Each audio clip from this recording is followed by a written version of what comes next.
Question 37 देखिए। The month of September is celebrated as the Rashtriya Poshan माह across the country. जो सितंबर महीना है उसको पूरे देश के अंदर राष्ट्रीय पोषण माह के रूप में मनाया जाता है। Following a healthy and well-balanced diet is crucial in order to supply the body with the proper nutrients it needs. A balanced diet also keeps us mentally fit and promotes improved level of energy. एक balanced diet जो है वो हमें mentally fit रखती है and हमारा जो level of energy है उसे improve करती है। ये तो common बात हो गई। अब वो कह रहा है a dietitian wishes to minimize the cost of diet involving two types of food. वो उसके अंदर food X and food Y मिला रहा है which are available at the rate of ₹16 per kg and ₹20 per kg. The feasible region satisfying the constraints in the figure 2. हमें feasible region ये दे रखा है। अब on the basis of the following information answer the following question. Identify and write all the constraints which determine the given feasible region in figure 2. हमें constraints लिखने हैं। अब constraint हम कैसे लिखते हैं? पहले तो हम ये आइडेंटिफाई करेंगे कि कौन कौन सी जो लाइन है वो फिजिबल रीजन के अंदर आ रही है। तो यहाँ पे ज़रा चेक करें। सबसे पहले आप देखो ये x एक्सिस है और ये y एक्सिस है। तो हम यहाँ सबसे पहले लिखें a, the x axis the x-axis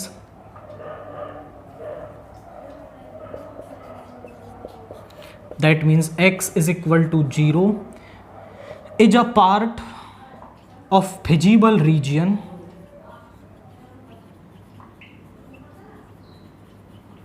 और ये फिजिबल रीजन का पार्ट कहाँ है? देखो x जब 10 से बड़ा है ना तो ये फिजिबल रीजन का पार्ट है। x greater than 10 greater than equal to 10 के लिए ये पार्ट है। तो इसे क्या करना है? फिजिबल रीजन में इंक्लूड करना है। b, दी y एक्सिस को आप देखो, the y axis okay, x axis की इक्वेशन तो y इज इक्वल टू 0 होती है। तो यहाँ पे y एक्सिस होगा x is equal to 0 is a part of feasible reason.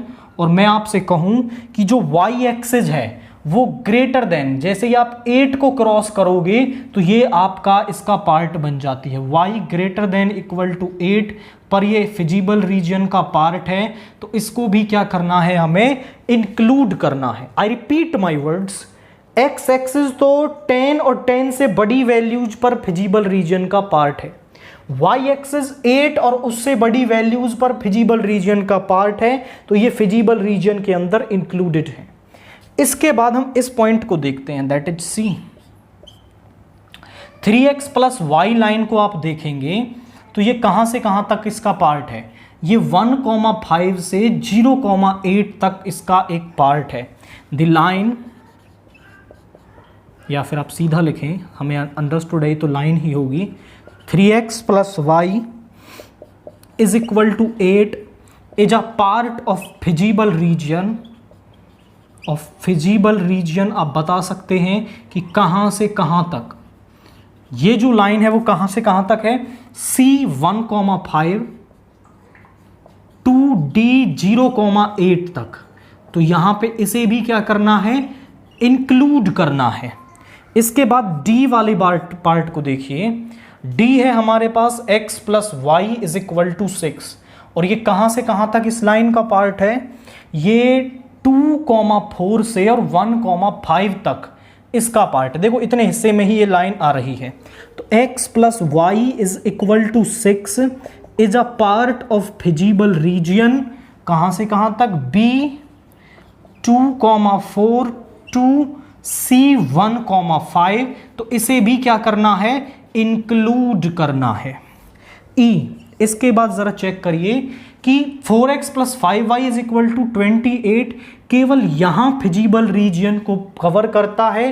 But ये जो 2,4 पॉइंट है ये पहले इस लाइन में भी आ चुका है।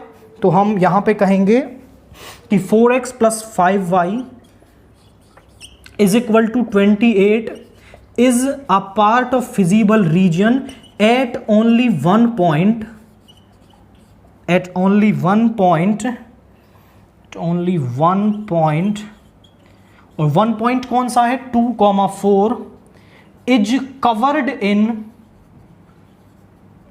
Covered in x plus Y is equal to 6 line already. ये लाइन इसको कवर कर चुकी है। तो इस वाले पार्ट को, ये लाइन फिजिबल रीजन का पार्ट नहीं है, इसे आपको एक्सक्लूड करना है फिजिबल रीजन से। एंड द F1 लाइन आप क्या लिखेंगे, एक और लाइन बचती है, that is x plus 2y is equal to 10। और आप देखें तो ये फिजिबल रीजन का पार्ट है 10,0 से 2,4 तक, is a part of feasible region from A 10,0 to B 2,4 तक। तो इसको भी क्या करना है, इंक्लूड हमें करना है। तो ये तो हमें पता चल गया कि कौन सी लाइन फिजिबल रीजन का पार्ट है और कौन सी लाइन फिजिबल रीजन का पार्ट नहीं है। अब हमें कॉन्स्ट्रेंट्स बनाने हैं। कॉन्स्ट्रेंट्स बनाने के लिए, जैसे ये 2,4 है तो 2,5 पॉइंट्स हम यहां होगा, कोई एक पॉइंट ले लें। Let to find constraints, to find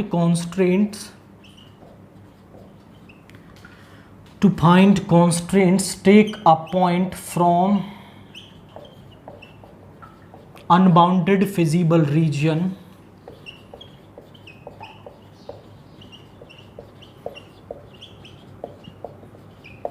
इस अनबाउंडेड फिजिबल रीजन से हमने एक पॉइंट ले लिया, लेट से उसका नाम दिया हमने 2,5, putting it into the constraints, putting it to find constraints.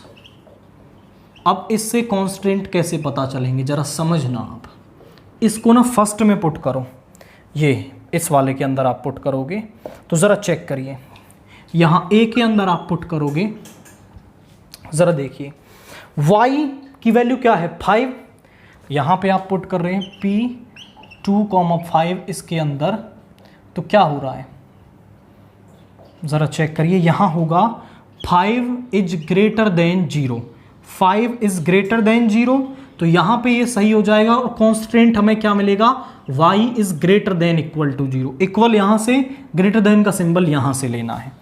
b में पुट करोगे 2,5 को यहाँ पे लिख लो, y इज इक्वल टू 0 में पुट कर रहे हैं, यहाँ पे हम x इज इक्वल टू 0 में पुट कर रहे हैं, तो 2 आ जाएगा यहाँ पे, 2 इज ग्रेटर देन 0, तो कॉन्स्टेंट क्या हो जाएगा, x is greater than equal to 0। Third one में पुट करेंगे 3x plus Y is equal to 8, यहाँ पे पुट करेंगे तो 3 2 जा 6 प्लस 5, 11 इज ग्रेटर देन 8, तो कॉन्स्टेंट क्या बन जाएगा, 3x plus Y is greater than equal to 8।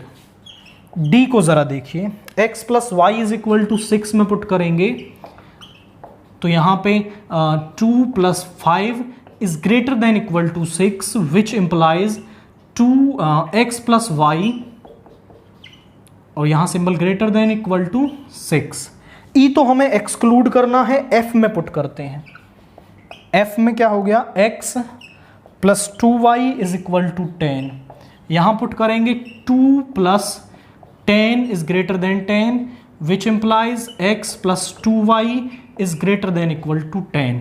तो कॉन्स्ट्रेंट्स हमारे पास क्या आ गए, कॉन्स्ट्रेंट्स कॉन्स्ट्रेंट है यहाँ पे 3x plus Y is greater than equal to 8, x plus Y is greater than equal to 6, x plus 2y is greater than equal to 10, x is greater than equal to 0, y is greater than equal to 0।